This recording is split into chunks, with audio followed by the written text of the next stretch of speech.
This is the Smash Beer Elite Stocks Crown Jewel of Arla competition, here for race 3 of 17, the 1-800 Don't Bust Pants 100 at the Indianapolis Motor Speedway. The pole winner was the number 90, driven by Naruto Uzumaki. This would be Uzumaki's first career pole, and adding to the pressure would be defending champion Kurt Walker, who started on his outside. However, Uzumaki got a good jump and led the first few laps. There were 3 drivers making their first career starts in the Smash Beer Elite Stocks this week: Tommy Piper in the 84, former GRL driver Travis Keating in the 17, and Allie Riggs in the 19. Allie is the 17-year-old sister of Leslie Riggs, who started the race around 40th. The 09, driven by Harry Enola, is sporting a new paint scheme this week. Freedom Missiles and Ammunition took over sponsorship of that car for the remainder of the season. On the 4th lap of the race, Chris Jackson in the 44 blew his engine. Jackson leaked fluids all over the track, but officials deemed it unnecessary to throw the caution. Meanwhile, Jared Anderson would take the lead away from Uzumaki coming on to lap 5. Tommy Piper, Mario Franchetti, and Kurt Walker rounded out the top 5 at this point. The first caution of the day flew on lap 7. Something breaks on the 51 car of Jason Bates, and he starts slowing down. Alex Carson runs into him, and then he's collected by Ryan Saloon. Bates would have to be towed to the pits and go a lap down. On the restart, Jared Anderson got by Bates, but Bates held up the rest of the pack.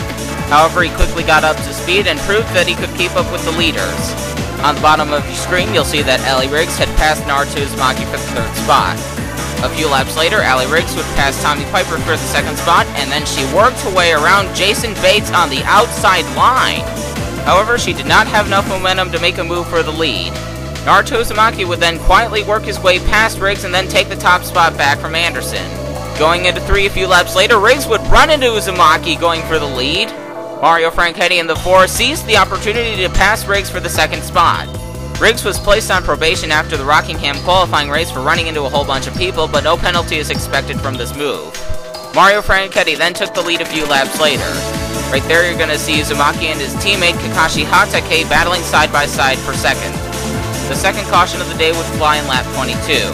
Hatake goes a little too fast coming into 3 and spins Uzumaki into the wall.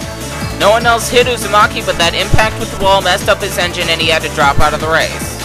The only comment Hatake had for this incident was a half-hearted oops, and Uzumaki was heard cursing at Hatake over his radio.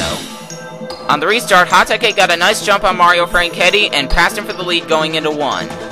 The next caution flew in lap 28. Michael White in the 0 turns Elizabeth Cargill Smith in the 60 off the track. He shoots up into the 69 of James West, and they go hard into the wall. Let's go on board the 60 and see what happened to her.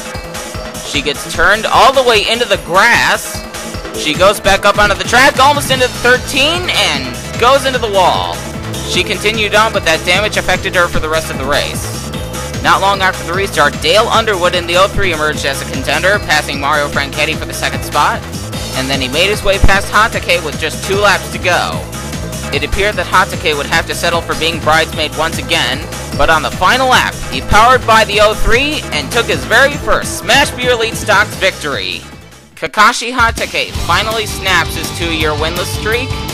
Dale Underwood posts another very good finish. Jared Anderson and Kurt Walker get their best finishes of the season so far. And how about Allie Riggs getting a top 5 finish in her very first start? Mario Franchetti finishes 6th. 7th is Kevin Colley. And Charlie Waters finished 8th. I believe that's his 3rd top 10 in a row. 9th is Anthony Griffith. And another guy making his very first start, Tommy Piper, rounds up the top 10. Now here are the top 10 in points. Dale Underwood, arguably one of the underdogs, leads the way with 249 points. Charlie Waters lies in 2nd, 9 points back. He is the only rookie in the top 10 right now. 3rd is Jared Anderson. Anthony Griffith is 4th, 8 points separate them. Emmanuel Ortiz rounds out the top 5. He is the only race winner from this season who's in the top 10. 6th place Mario Franchetti is the first guy with less than 200 points, and Matt Scarano and Terry Stewart are tied for 7th. Kevin Monroe falls all the way to 9th, and Justin Parker sneaks into the top 10. Complete results and standings can be located in the Arla forums hosted at EarnhardFanRacing.com. The next race on the schedule is the easy Rent-A-Diaper 100 from the Twin Ring Motegi in Japan, the first points race in Asia. This is CJ, signing off.